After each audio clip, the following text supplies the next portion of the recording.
Hello and welcome to Quilt Addicts Anonymous. I'm Stephanie Soebbing. Today we are working on our How to Make a T-shirt quilt video tutorial series, and we're going to be cutting our interfacing and our sashing and cornerstones. I'm going to show you how to use the mat to measure to help it be accurate but also quick. And then in the next video we're going to be showing you how to actually apply your interfacing to the back of your t-shirt so we can get to sewing. So it's really fun. It's a lot of prep to get to sewing, but once you get going, it just goes together so fast. We are going to be cutting today. I've got my interfacing out here. Now I will tell you right now, I'm not in an ideal cutting situation. I would prefer to be at my countertop height cutting table. That is awesome. If you have a kitchen island, that is a good place to work. If you don't have any of those things, you can go get bed risers from Walmart, Target, wherever, and just pop them under a folding table, and that will get it to countertop height. Makes your cutting so much easier and faster and better on your body. Here's the key, is I am lining up this interfacing with the fold edge even with the 1-inch mark on my mat. And I also have it hanging out past that 0-inch mark. And then as long as you have it nice and even with this 1-inch mark on your ruler, then you're going to be able to have nice square pieces when you cut across the center, which is important because we are going to be needing all of those center pieces when we are cutting apart our 12.5-inch squares. Next, I'm going to take my ruler and I'm going to line that up so that my 1-inch mark is even with the 1-inch mark and the fold of the fabric. And then I'm even also with 12.5 at the top and also 12.5 at the bottom down here. All right, once I have everything where it needs to be, I can just take my rotary cutter and just cut right up the side. Now, if you are a newbie and you have never cut with a rotary cutter or ruler before, we have an entire video dedicated on how to do this in our beginner quilting series, which you can watch for free on our website. We'll link to it in the video description down below and the eye above. So now I can take and flip this all around, and I'm just going to reverse that. I'm going to now line it up exactly on the 0-inch mark of my ruler because I need to square it up. And this time I'm even with the inch line at the bottom, but I can still see my numbers below. So now I can line it up again and cut across and get my 12.5 inch.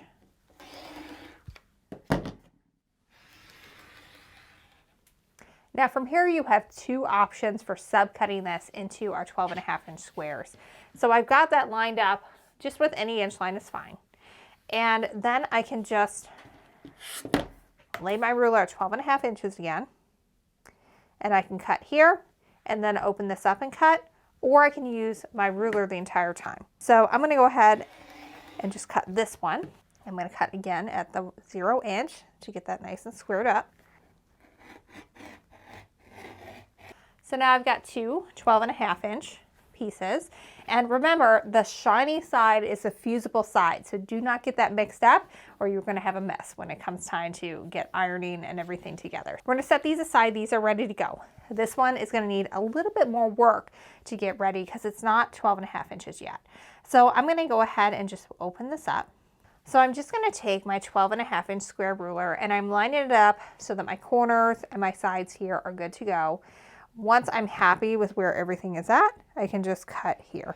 So this is another way you can cut when you're subcutting those pieces below. All right, so I've got a good size piece left over here. This is enough to get one of those 6.5 by 12.5 inches pieces out of here. So we could do that. I could slice across and get one of those, or I could get one 6.5-inch square from this as well. So it really just kind of depends on what you're doing, what you've gotten from this. I do always save my leftovers from this because someday I'm going to make a quilt out of my baby clothes of my kids that I've saved. For right now, I'm going to go ahead and cut this down to a 6.5-inch square so that I've got it for the pocket squares. So the pattern will tell you how many of these that you need, but it's important to remember if you're not just doing all 12.5-inch squares like this one here, you need to make sure that you have the correct amount for the extra pieces that you're doing. So for example, in this one, I have 4 pocket squares that are 6.5 inches square. So I'm going to need 4 6.5-inch square pieces of interfacing to match those, and 15 of my 12.5-inch squares to match the 12.5-inch blocks. So if you mix that up, if you're doing a few pocket squares at 6.5 inches, if you're doing some of those really long straight ones, either horizontally or vertically at 6.5 by 12.5, whatever size shirt you have, that's the size interfacing you need to go with that. So that's why I always like to cut my shirts first. That way I know what I need for my interfacing as well. All right, I'm going to show you next how to cut our sashing and cornerstone. It's pretty much the same technique, just we're working with fabric. First, I'm going to cut my sashing. I'm cutting mine straight from the bolt, but you'll have whatever you've used and ordered for yardage. So what you want to do, just like before, is I'm going to line that fold up with an inch line at the top of the ruler, have a little bit hanging off the edge, maybe 1/2 inch or so. Then just like when we were cutting that interfacing, I'm lining my ruler up with the 12.5-inch mark at the top and bottom. And I also have a 1-inch line of the ruler lined up with that fold and that inch line. That just makes sure that everything is square and you're gonna have a nice straight piece when you cut across. All right, once I'm happy with everything, I'm just gonna go ahead and cut across here. And I do need a second strip here. So I'm just going to go ahead and cut it at 25 as well, because 12.5 plus 12.5 is 25.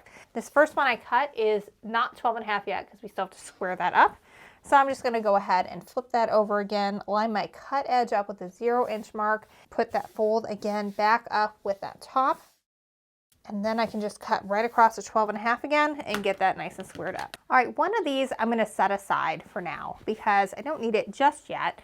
We're going to use it and sew it together to our cornerstone fabric before we cut anything apart.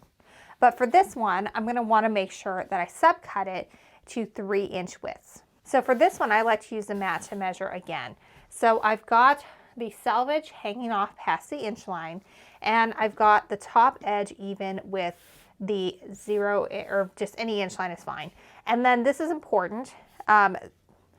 We want to be able to have 21 inches of usable width. So my 21 inch is up here, and I have the fold of my fabric past that at the top and the bottom. So now I'm going to cut in multiples of 3 all the way down until I hit 21. I'll be able to cut this really fast.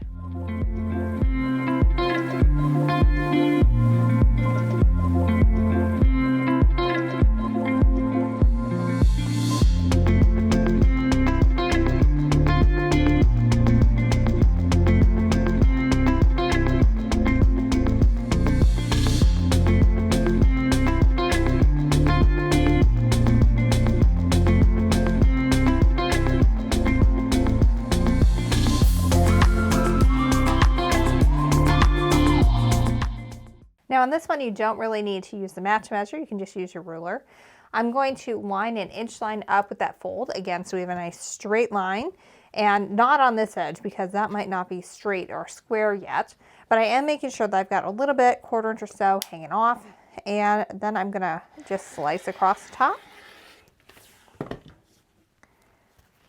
flip it over and square it up. All right, so if you followed along correctly, you should have sashing fabric that is just left in our width of fabric length and a piece of cornerstone fabric that in later videos we're going to sew to these and then cut them apart into the actual finished size that is going to end up being here.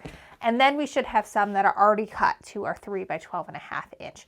And the pattern does tell you how many need to be cut at this stage versus how many need to stay at this stage here, where we're going to sew them first and cut them apart later when we get to a little bit different part in the quilt. Make sure you have gotten our pattern for the t-shirt quilt over at shop.quiltaddictsanonymous.com. We've revamped it. It's got a ton of info. It's got different sizes and available for you, and it should be really comprehensive for putting everything together, and it's meant to be a companion with this series. Next up, we're going to actually be fusing some of these the interfacing to our t-shirts so we can get started on sewing. So until next time, happy quilting.